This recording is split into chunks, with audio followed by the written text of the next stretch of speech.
Soyez bénis, frères et sœurs, ce jour que le Seigneur nous donne, ce jour qu'il nous accorde, que sa grâce, sa faveur et sa miséricorde abondent dans vos vies au nom de Jésus. Je suis heureux d'être dans ce merveilleux temple de John Wesley pour partager avec vous la parole de Dieu, parole qui est notre lumière, parole qui est notre lampe, qui nous éclaire et qui nous aide à marcher dans ce monde difficile, dans ce monde ténébreux, dans ce monde où le diable a imprimé ses marques. Mais pour nous, les enfants de Dieu, nous sommes éclairés et nous savons où posons les pas. Je voudrais partager avec vous ce thème que j'ai intitulé « Mettre en pratique et bien bâtir ». Mettre en pratique et bien bâtir. Et je voudrais lire avec vous dans les évangiles, l'évangile de Luc au chapitre 6, les versets 46 à 49. Luc chapitre 6, versets 46 à 49. Et voici ce que dit la parole de Dieu. « Pourquoi m'appelez-vous Seigneur, Seigneur, et ne faites-vous pas ce que je dis? Je vous montrerai à qui est semblable tout homme qui vient à moi, attend mes paroles et les met en pratique. Il est semblable à un homme qui, bâtissant une maison, a creusé profondément et a posé le fondement sur le roc. Une inondation est venue et le torrent s'est jeté contre cette maison sans pouvoir l'ébranler parce qu'elle était bien bâtie. Mais celui qui entend et qui ne met pas en pratique est semblable à un homme qui a bâti une maison sur la terre sans fondement. Le torrent s'est jeté contre elle, aussitôt elle est tombée et la ruine de cette maison a été grande. » Bien-aimés frères et sœurs, Jésus s'adresse à ceux qui le suivent. Et quand vous parcourez les Écritures, vous savez combien sont les personnes qui suivent Jésus, chacun le suivant en fonction de ses problèmes. D'autres viennent parce qu'ils ont faim, parce que hier Jésus a multiplié le pain, ils ont mangé, il a multiplié le poisson, ils ont mangé. D'autres viennent parce qu'ils sont malades et ils estiment, ils pensent que le Seigneur va les guérir. D'autres, par curiosité, veulent le voir. D'autres ne cessent de chanter « Seigneur, Seigneur », même allant jusqu'à l'appeler « bon maître ». Alors sur la montagne, Jésus-Christ, notre Seigneur et notre Rédempteur, donne un ensemble d'enseignements parlant des béatitudes, parlant de l'amour que nous devons démontrer envers nos ennemis, parlant du jugement téméraire, parlant de l'arbre et le fruit, et justement parlant également dans la parabole de la maison bâtie sur le roc. Alors, je voudrais avec vous répondre à deux questions. Quand Jésus dit « celui qui lui ressemble est semblable à quelqu'un qui, bâtissant sa maison, a pris le temps de creuser profondément et a bâti sa maison sur le roc. » Frères et sœurs, nous sommes nombreux à venir à l'église, à occuper des postes de responsabilité, à occuper des postes dans les différentes structures, à la chorale, à l'union des femmes, à l'union des hommes, à la jeunesse, nous venons à l'église. Je voudrais d'emblée dire que la maison dont il s'agit ici n'est pas une maison à quatre murs comme nous voyons, mais Jésus fait allusion à nos vies. Sachez que nous sommes le temple du Saint-Esprit, sachez que nous sommes la maison dans laquelle habite le Saint-Esprit. Jésus donc parlant à ces hommes qui le suivent, qu'il appelle Seigneur, mais qu'il voit comme des personnes en réalité qui ne l'appellent que Seigneur du bout de lèvres, va leur donner cet enseignement en prenant cette parabole d'une personne qui bâtit une maison. Creuser voudra dire que celui qui appelle Jésus Seigneur et qui réellement a, on va dire, dans son cœur ce que ses lèvres prononcent, est cette personne-là qui réellement cherche Jésus. cherche Dieu.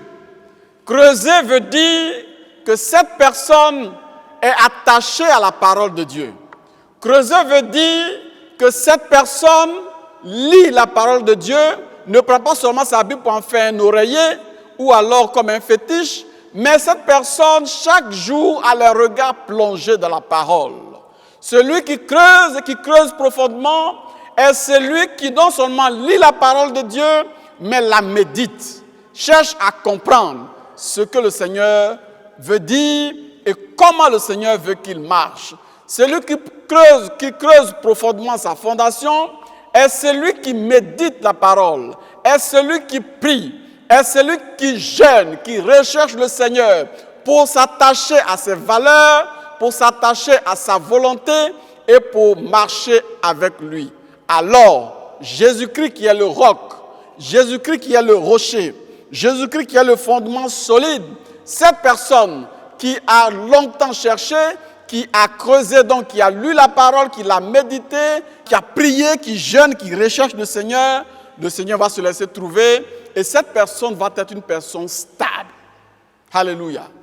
Une personne stable, une personne que rien ne peut ébranler. Alors, quand il dit que l'inondation est venue, le torrent est passé et cette maison n'a pas été ébranlée, frères et sœurs, l'inondation, ce n'est pas les inondations que nous voyons actuellement, nous sommes en saison de pluie. Non, il s'agit des épreuves, il s'agit des difficultés, il s'agit des situations difficiles. Et je voudrais être collé à l'actualité. Aujourd'hui, nous vivons une pandémie qui n'a pas de précédent, la pandémie à Covid-19, qui à un certain moment a arrêté le monde entier, a permis ou alors a causé la perte d'emploi des uns et des autres, qui à un certain moment a entraîné la baisse des revenus des uns et des autres, qui à un certain moment a carrément paralysé certains secteurs d'activité, je vais parler par exemple du transport, qui à un certain moment a réellement fermé les églises, etc., etc. Et ces situations ont créé des dégâts dans les familles. Aujourd'hui, il y a des frères et sœurs qui n'arrivent pas à payer leur maison, qui n'arrivent pas à satisfaire les familles. Il y en a qui sont malades, qui ne peuvent pas se soigner. Il y a des foyers en difficulté. Il y a plein de problèmes. C'est ça, les torrents. C'est ça, les inondations.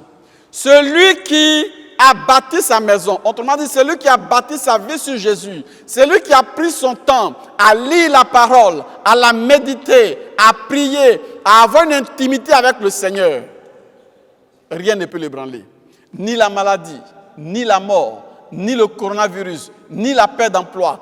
Toutes ces choses souffleront, mais parce qu'il est bâti sur Christ, sur quelque chose de solide, il est ferme, il ne sera pas ébranlé, il ne sera pas perdu. Frères et sœurs, pour t'appeler, pour t'amener à aimer le Seigneur, non seulement du bout des lèvres, à ne pas seulement dire Seigneur, Seigneur, à ne pas seulement chanter les dimanches à la chorale, à ne pas seulement venir aux répétitions du groupe de jeunes, à ne pas seulement venir à l'église chauffer les bancs les dimanches, à ne pas seulement tenir sa Bible comme un document ordinaire, à ne pas seulement l'avoir dans sa bibliothèque, toutes les versions, non, mais réellement à lire la parole, à aimer la parole, à rechercher le Seigneur, à l'écouter nous parler pour nous mettre sur la bonne voie. C'est alors que nous serons triomphants des épreuves.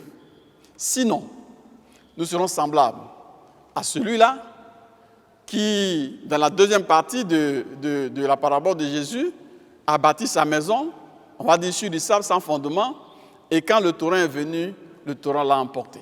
Frères et sœurs, il s'agit de toi et moi qui venons à l'église et qui ne venons que pour la forme. Nous venons seulement pour payer notre FIMECO, nous venons seulement pour payer nos dîmes, nos offrandes, nous venons pour plaire aux gens, parce que dans la société, on dirait que tel va à l'église pour avoir une étiquette de chrétien fréquentant un bâtiment, pour que quand je vais mourir, on puisse réellement organiser mes obsèques. Mais en réalité, Jésus-Christ, tu ne le pratiques pas, tu ne le connais que de nom. Je vais te donner des exemples bibliques. Souviens-toi de Pierre. Pierre, avant Actes chapitre 2, était un homme zélé. Pierre aimait le Seigneur. Souviens-toi, dans le jardin de Gethsémane, qui a coupé l'oreille de Malchus parce qu'on venait arrêter le Seigneur Jésus. Pierre a dit au Seigneur, non, tu ne mourras pas. Moi, je veux mourir avec toi. Le Seigneur lui a dit, Pierre, tu parles trop vite. Je sais que tu vas mourir. La coupe que je bois, c'est que tu vas boire. Mais pour l'heure là, avant que le coq ne chante, tu m'auras régné 3 fois. Frère, quand on a arrêté Jésus, une femme a vu Pierre. Elle dit, toi là, tu es du groupe de monsieur. Elle dit, le monsieur là, non, toi aussi. Il faut me prendre au sérieux. Moi, je ne le connais pas. Tu me connais? Moi, je ne le connais pas. Un autre monsieur l'a vu, il dit, toi, tu es un Galiléen, non? Tu n'es pas avec lui? Il dit, non. Tu as bien regardé, moi, je ne le connais pas. Une troisième fois, là même, il a juré. Il dit, moi, au nom de Dieu, monsieur là, je ne le connais pas. Le coq a chanté. Pierre a marché avec Jésus. Pierre a même dit à Jésus, tu es le Christ. Mais quand la difficulté a survenu, Pierre n'était pas enraciné. Pierre connaissait Jésus comme un faiseur de miracles. Pierre connaissait Jésus comme quelqu'un qui faisait des choses extraordinaires. Il savait que c'était le Fils de Dieu. Mais Pierre n'avait pas encore Jésus en lui. Autrement dit, Pierre n'avait pas le Saint-Esprit en lui. Mais regarde Pierre en Actes chapitre 2. Regardez Pierre en Actes chapitre 2. Après le baptême du Saint-Esprit, après la chambre haute, où ils sont restés pour prier, où ils ont reçu le baptême du Saint-Esprit, tu ne peux pas reconnaître Pierre. Parce que Pierre désormais n'a pas peur. Pierre parle et les âmes se convertissent. Notre Seigneur règne encore. Il n'a pas changé.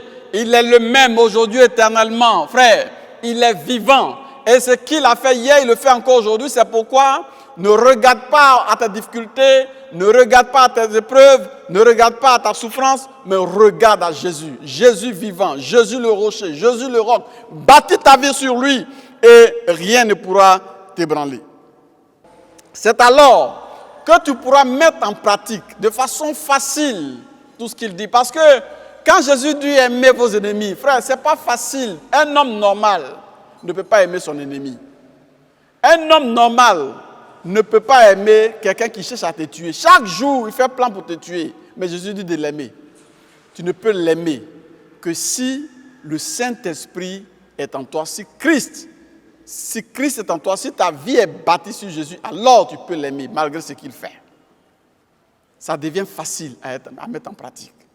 Quand Jésus dit prier sans cesse, ça devient facile pour toi de prier sans cesse parce que ce n'est même plus toi qui pries, mais c'est le Saint-Esprit en toi qui te pousse à la prière. Quand on te demande de jeûner, c'est facile pour toi de jeûner.